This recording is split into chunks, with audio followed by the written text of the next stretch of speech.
Good morning students. Last class में हम लोग सर्कुलर मोशन पढ़ रहे थे और सर्कुलर मोशन का डिस्कशन के बाद कुछ बच्चों से इंटरेक्शन के दौरान पता चला कि उन्हें कुछ कुछ पॉइंट्स में कुछ डाउट है। तो इससे पहले कि हम डिस्कशन को आगे बढ़ाएं, उन छोटे छोटे डाउट्स को हम क्लैरिफाई कर दें पहले, फिर आगे बढ़ते हैं। ठीक है, इससे आपका भी थोड़ा थोड़ा फायदा ही होगा। तो सबसे छोटा छोटा बात है, रिकैप की तरह, कि मान लीजिए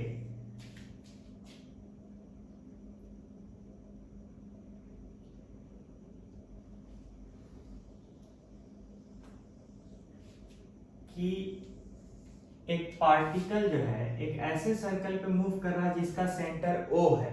ठीक है, पहली बात। और पार्टिकल किसी भी समय एक पर्टिकुलर टाइम t पे यहां है।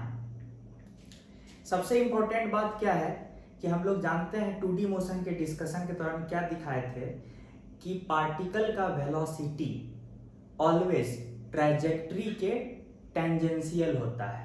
ये चीज तब तो पार्टिकल p का जो वेलोसिटी होगा, अब ये रहा ट्रैजेक्टरी सर्कुलर, तो इसके टेंजेंशियल डायरेक्शन में वेलोसिटी होगा पार्टिकल का। किस वक्त? अभी होगा। अच्छा, इसको बोल दीजिए एट टाइम t।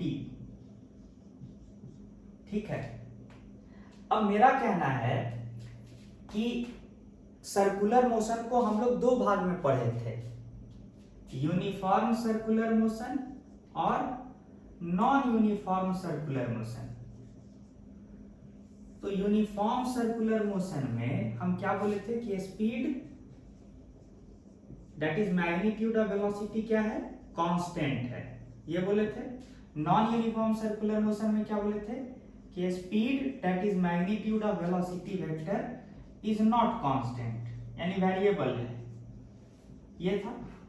कायदे से देखिए कि चाहे मोशन यूनिफॉर्म सर्कुलर मोशन हो या नॉन यूनिफॉर्म सर्कुलर मोशन हो, एक चीज तो कॉमन हो रहा है कि बार बार जो वेलोसिटी वेक्टर है उसका डायरेक्शन चेंज हो रहा है। तो कॉमन क्या है दोनों में कि direction of velocity vector keeps on changing, ये कॉमन चीज है। उधर का भी कॉमन चीज लिखिए, direction of velocity vector keeps on changing. अच्छा, आप एक और चीज प्रीवियस लेक्चर्स में पढ़े थे कि अगर कोई भी वेक्टर अपना डायरेक्शन बदल रहा है तो इसका मतलब क्या माना जाएगा कि उस वेक्टर को बदलवाने के लिए जो एजेंट रेस्पॉन्सिबल है वो पक्का वेक्टर के किधर लग रहा होगा? परपेंडिकुलर डायरेक्शन में। शॉर्ट में हम कहें कि अगर मुझे पता है कि कोई वेक्टर A है और वो पल पल अपना डायरेक्शन बदल रहा है, तो पक्का वेक्टर A को चेंज कराने वाला एजेंट, वेक्टर A की डायरेक्शन को बदलने वाला एजेंट वेक्टर A के किधर लगना चाहिए? परपेंडिकुलर। मैंने क्या बोला कि अगर कोई भी वेक्टर A है वो अपना अगर डायरेक्शन बदल रहा है तो पक्का उस वेक्टर को चेंज कराने वाला एजेंट उस वेक्टर के परपेंडिकुलर लगेगा। ये चीज डिस्कस हुआ है। तब तो उस लॉजिक से अगर वेलोसिटी वेक्टर यहां पे पल पल अगर अपना डायरेक्शन बदल रहा है, this implies that velocity vector को चेंज करने वाला एजेंट कौन होता है? एक्सेलरेशन। पक्का वेलोसिटी वेक्टर के किधर लग रहा होगा? परपेंडिकुलर। यानी एक चीज क्लियर है कि चूंकि वेलोसिटी वेक्टर अपना डायरेक्शन बदल रहा है, तो कब किसी वेक्टर का डायरेक्शन बदलता है? जब एक न एक ऐसा कॉज हो जो वेक्टर के परपेंडिकुलर लगे। तो ये क्लियर है कि अगर वेलोसिटी वेक्टर डायरेक्शन बदल रहा है तो पक्का एक्सेलरेशन का एक हिस्सा ऐसा होगा जो वेलोसिटी वेक्टर के परपेंडिकुलर होगा। ये संभव है कि ये पूरा एक्सेलरेशन ना हो, लेकिन पूरा एक्सेलरेशन का एक हिस्सा, एक कंपोनेंट जरूर ऐसा होगा जो वेलोसिटी वेक्टर के परपेंडिकुलर होगा। तो इसका मतलब क्या समझे कि यहाँ पे आइए, आप बोले हैं ना कि यूनिफॉर्म सर्कुलर मोशन में डायरेक्शन ऑफ वेलोसिटी वेक्टर बदल रहा है और नॉन यूनिफॉर्म सर्कुलर मोशन में भी ये चीज बदल रहा है। तो इतना क्लियर है कि there must be an acceleration, there must be an acceleration which is perpendicular to the velocity vector at every moment.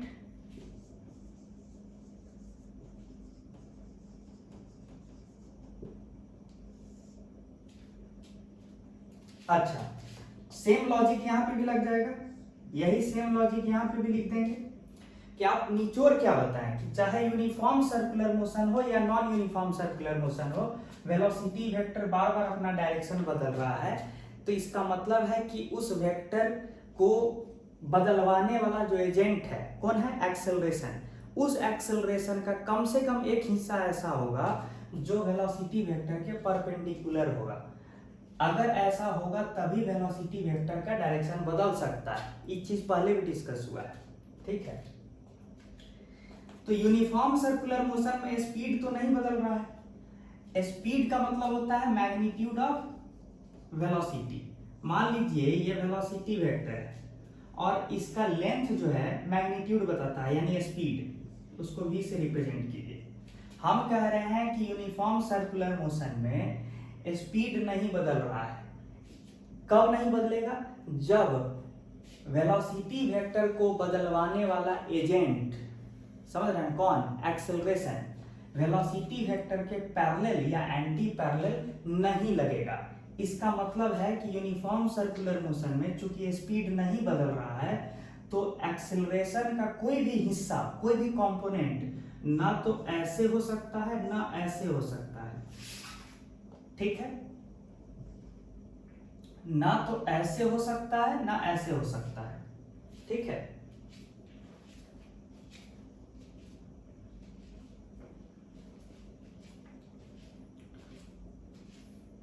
ये बात समझ में आ जानी चाहिए। क्या आप समझे कि अगर एक्सेलरेशन का कोई भी हिस्सा वेलोसिटी वेक्टर के पैरेलल या एंटी पैरेलल हुआ, इसका मतलब है कि स्पीड बदल जाना चाहिए। लेकिन यूनिफॉर्म सर्कुलर मोशन में स्पीड कांस्टेंट है, यानी कि इन uniform circular motion there cannot be acceleration which is parallel to or anti-parallel to velocity vector। और इस तरह के एक्सेलरेशन को क्या नाम देते हैं? टेंजेंशियल। क्या नाम देते हैं? ऐसा एक्सेलरेशन वेक्टर जो वेलोसिटी वेक्टर के पैरेलल या एंटी पैरेलल हो, उसको क्या नाम देते हैं? Tangential acceleration. अच्छा, तो इसका मतलब है कि यूनिफॉर्म सर्कुलर मोशन में टेंजेंशियल एक्सेलरेशन का वैल्यू 0 होगा। अगर नहीं होगा ना तो स्पीड बदलेगा। अच्छा, लेकिन कौन सा एक्सेलरेशन का वैल्यू 0 नहीं होगा? वेलोसिटी वेक्टर के डायरेक्शन को बदलवाने वाला जो एक्सेलरेशन होता है उसको कहते हैं नॉर्मल एक्सेलरेशन। नॉर्मल क्यों नॉर्मल कहते हैं? क्योंकि ऐसा एक्सेलरेशन वेलोसिटी वेक्टर के परपेंडिकुलर लगना चाहिए ताकि सिर्फ डायरेक्शन बदले, मैग्नीट्यूड नहीं। तो इसका मतलब है यूनिफॉर्म सर्कुलर मोशन में तो पक्का ही वेलोसिटी वेक्टर तो अपना डायरेक्शन बदल रहा है। इसका मतलब in uniform circular motion normal acceleration is not equal to 0 but tangential acceleration is equal to 0। अच्छा, in non uniform circular motion direction तो बदल ही रहा है वेलोसिटी का। नॉन यूनिफॉर्म सर्कुलर मोशन में डायरेक्शन तो बदल ही रहा है, यानी कि नॉर्मल एक्सेलरेशन जो है नॉट इक्वल टू 0 है। नॉर्मल मतलब वो एक्सेलरेशन जो वेलोसिटी वेक्टर के परपेंडिकुलर होगा। अच्छा, चूंकि स्पीड भी वेरिएबल है, इसका मतलब टेंजेंशियल एक्सेलरेशन भी नॉट इक्वल टू 0 होगा। पिछला केस में इक्वल टू 0 था, इसमें नॉट इक्वल टू 0 होगा। मतलब अगर मैं कह रहा हूं कि पल पल इस वेलोसिटी वेक्टर का मैग्नीट्यूड भी चेंज हो रहा है अथवा स्पीड भी चेंज हो रहा है, तो पक्का एक एक्सेलरेशन या तो पैरेलल टू वेलोसिटी वेक्टर होना चाहिए या एंटी पैरेलल टू। तो जो एक्सेलरेशन पैरेलल टू या anti parallel to velocity vector होगा उसी को तो टेंजेंशियल कहते हैं, और वो नॉट इक्वल टू जीरो होगा इन नॉन यूनिफॉर्म सर्कुलर मोशन। ये सब कॉन्सेप्चुअल पॉइंट था। अच्छा, अगला पॉइंट हम क्या बताए थे, डिराइव किए थे कि जो टेंजेंशियल एक्सेलरेशन होता है ये क्या होता है, रेट ऑफ चेंज ऑफ, बताइए, speed, rate of change of speed. बहुत बच्चों को डाउट क्या था कि सर dv/dt लिख दिए तब तो पूरा एक्सेलरेशन हो गया। नहीं बाबू, यहाँ सिर्फ स्पीड का रेट ऑफ चेंज लिखे हैं, वेलोसिटी के पास डायरेक्शन भी होता है, अभी सिर्फ वेलोसिटी के मैग्नीट्यूड का रेट ऑफ चेंज लिखे हैं, ठीक है ना, डायरेक्शन भी तो बदल रहा है। तो इस चीज को गलती से भी पूरा एक्सेलरेशन नहीं बोलिए, rate of change of speed जो है एक्सेलरेशन का एक हिस्सा है, उस हिस्सा को क्या बोलते हैं, टेंजेंशियल एक्सेलरेशन। अच्छा, एक और चीज पता था कि सिंस स्पीड बराबर angular velocity into radius. Angular velocity मतलब पार्टिकल का जो पोजीशन वेक्टर है ये ओपी किस रेट से अपना ये जो एंगल है चेंज कर रहा है, ठीक है ना, पार्टिकल का पोजीशन वेक्टर किस रेट से अपना एंगल चेंज कर रहा है उसको कहते हैं एंगुलर वेलोसिटी। तो अब बताइए, स्पीड बराबर एंगुलर वेलोसिटी इनटू रेडियस आप डिराइव किए थे, तो rate of change of speed क्या होगा, रेडियस तो कांस्टेंट है तो आर को बाहर ही रखिए, डिफरेंशिएशन किस पे जाएगा, एंगुलर वेलोसिटी पे। इसी को सिंबॉलिकली हम अल्फा से रिप्रेजेंट किए थे।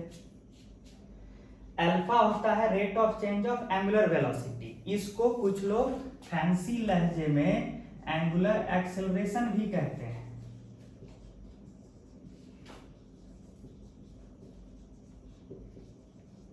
ठीक है।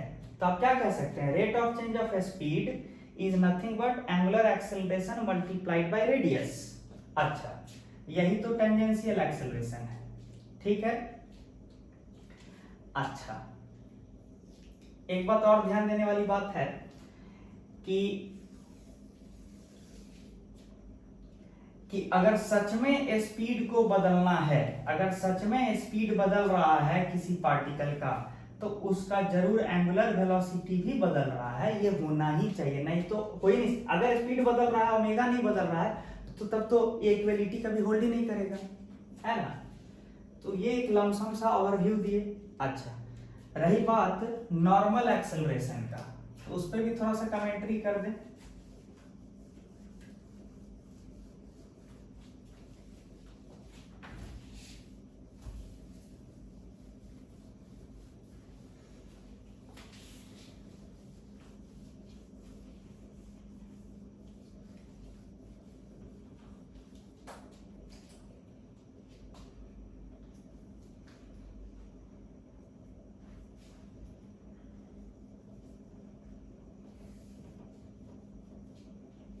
नॉर्मल एक्सेलरेशन आप कैसे डिराइव किए थे,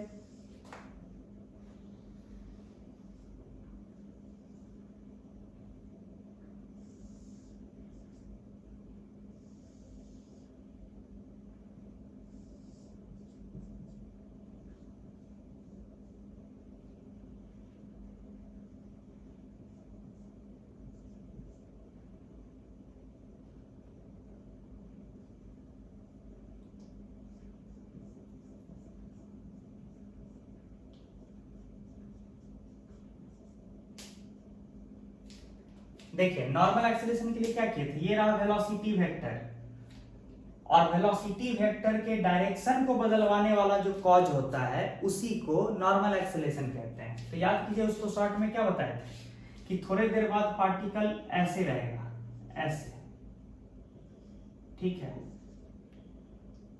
और पार्टिकल का पोजीशन ये रहेगा, ये जो है डी थीटा। मतलब क्या हुआ कि टाइम टी पे पार्टिकल यहाँ था, सर्कल पे मूव करते करते थोड़ी देर बाद यहाँ पहुंच गया, और एज अ रिजल्ट ये एंगल कितने से चेंज हो गया, डी थीटा से, होगा ना।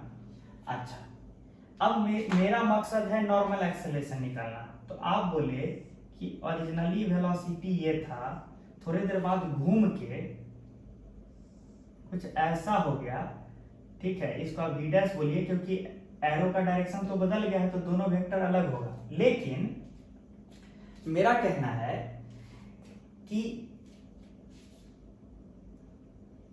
ये डी थीटा स्पीड भी बोलिए, और थोड़ी देर बाद जो है अगर पूरा नॉन यूनिफॉर्म वाला केस लेते हैं तो बोलिए थोड़ी देर बाद स्पीड क्या हो जाएगा, v प्लस डी वी, ठीक है ना, थोड़ी देर बाद।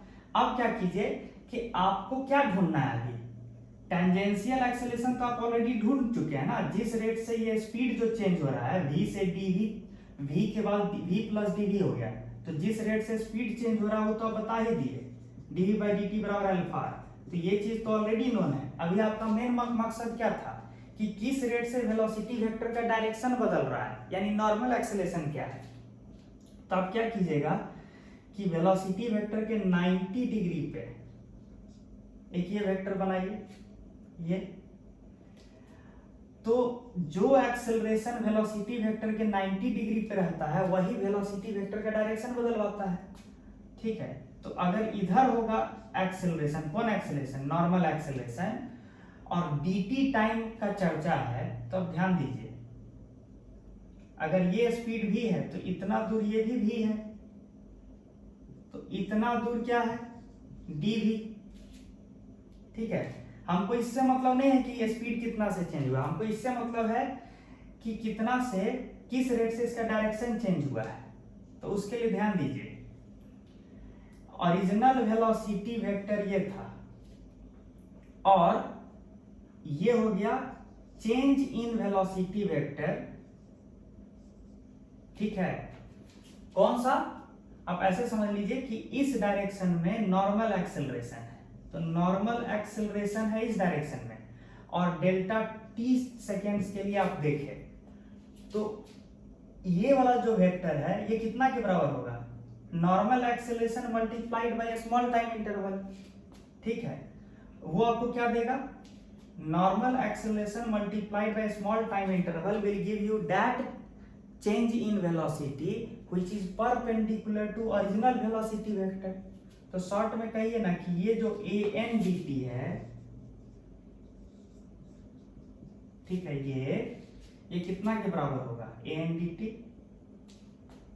तो याद कीजिए an dt को आर्क मानिए सर्कल का, ऐसे सर्कल का आर्क जिसका रेडियस v है, v, तो arc length divided by radius must be equal to angle subtended by the arc d theta. This implies that normal acceleration बराबर v d theta by dt, लेकिन d theta by dt होता है omega, तो क्या हो गया v into omega, इसी को आप क्या लिख सकते हैं, ओमेगा क्या होता है v बाई आर, तो लिखिए v बाई आर, तो v स्क्वायर बाई आर हुआ।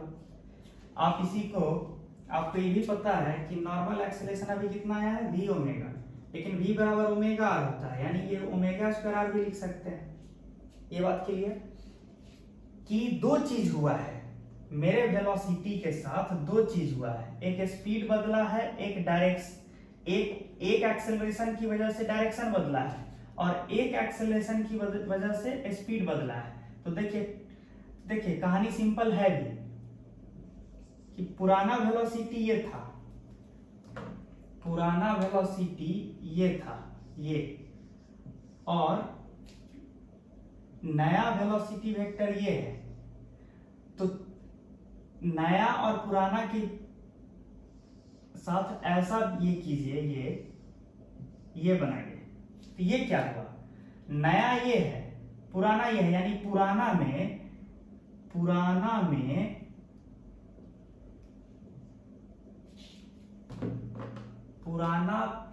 वेलोसिटी वेक्टर में इतना वेलोसिटी एक्स्ट्रा ऐड कर देंगे तो आपको नया वाला मिलेगा, ठीक है ना। अब ये हुआ पूरा चेंज इन वेलोसिटी, पूरा चेंज इन वेलोसिटी को हम दो भाग में तोड़ सकते हैं ना, एक ऐसे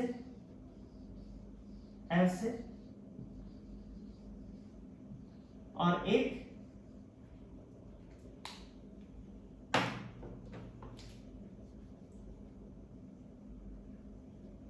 ऐसे और एक ऐसे। अब साफ साफ दिख रहा है मुझे कि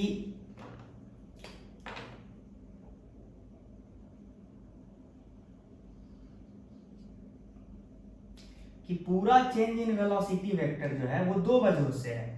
एक ये स्पीड बदलने से, और एक ये वाला डायरेक्शन बदलने से। वेलोसिटी वेक्टर का डायरेक्शन बदलने की वजह से एक चेंज इन वेलोसिटी है, और एक है स्पीड बदलने से। एज अ रिजल्ट पूरा चेंज इन वेलोसिटी क्या है, ये है ट्रायंगल लॉ से।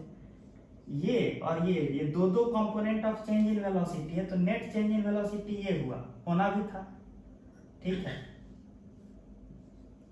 तो मेरा कहना है कि आप ये ढूंढ के निकाले हैं यहां, ये क्यों? क्योंकि ये वाला जो है that change in velocity vector है, जो कि ड्यू टू नॉर्मल एक्सेलरेशन है। तो नॉर्मल एक्सेलरेशन की वजह से dt टाइम में कितने का चेंज इन वेलोसिटी होता है? Change in velocity due to normal acceleration in dt seconds क्या होगा? Normal acceleration into dt। वही एक्चुअल में ये है, ये उसके बाद का तो कहानी आपको क्लियर है ही। तो ये चीजें मुझे रिवाइज करवाना था, सो करवा दिए। ठीक है,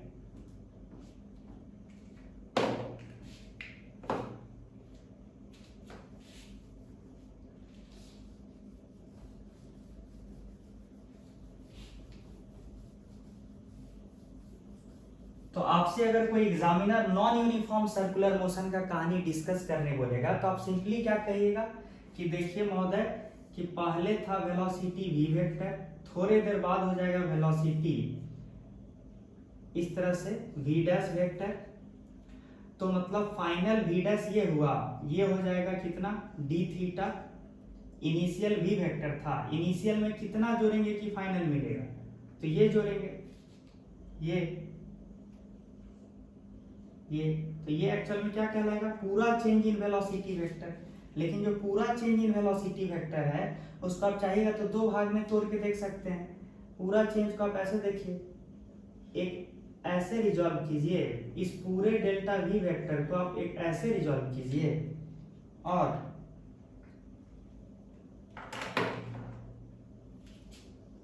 एक ऐसे रिजॉल्व कीजिए, है ना। ऐसे आप समझा दीजिए कि एक ऐसा रिजॉल्व कर सकते हैं, इस पूरे चेंज इन वेलोसिटी को इस तरह से दो भाग में तोड़ सकते हैं। और साफ साफ दिख रहा है कि ये वाला जो है स्पीड को बदलवाया है, क्योंकि ऑलरेडी पहले स्पीड v था, अब डेल्टा v से dv से बढ़ गया। और ये वाला जो हिस्सा है वेलोसिटी का वो एक्चुअल में रिस्पॉन्सिबल है, ये वाला जो चेंज इन वेलोसिटी का हिस्सा है, चेंज इन वेलोसिटी का ये वाला जो हिस्सा है, ये क्या करवाया है, ओरिजिनल वेलोसिटी वेक्टर के डायरेक्शन को बदलवा दिया है। तो ये सारा एकदम जनरल केस हो गया जो नॉन यूनिफॉर्म मोशन में हो रहा है। तो आराम से कह सकते हैं कि एक चीज आपके पास पक्का क्या होना चाहिए, tangential acceleration is equal to rate of change of speed, जो कि वेलोसिटी वेक्टर के डायरेक्शन में होना चाहिए। और एक होना चाहिए वेलोसिटी वेक्टर के 90 डिग्री पे, वो होना चाहिए नॉर्मल एक्सेलरेशन, वो होना चाहिए v इंटू ओमेगा। ये चीज याद रखिएगा, ये डायग्राम याद रखिएगा, ठीक है। तो मेरे हिसाब से जो रिवीजन करवाना था हम करवा दिए, ठीक है। अब आगे बढ़ते हैं।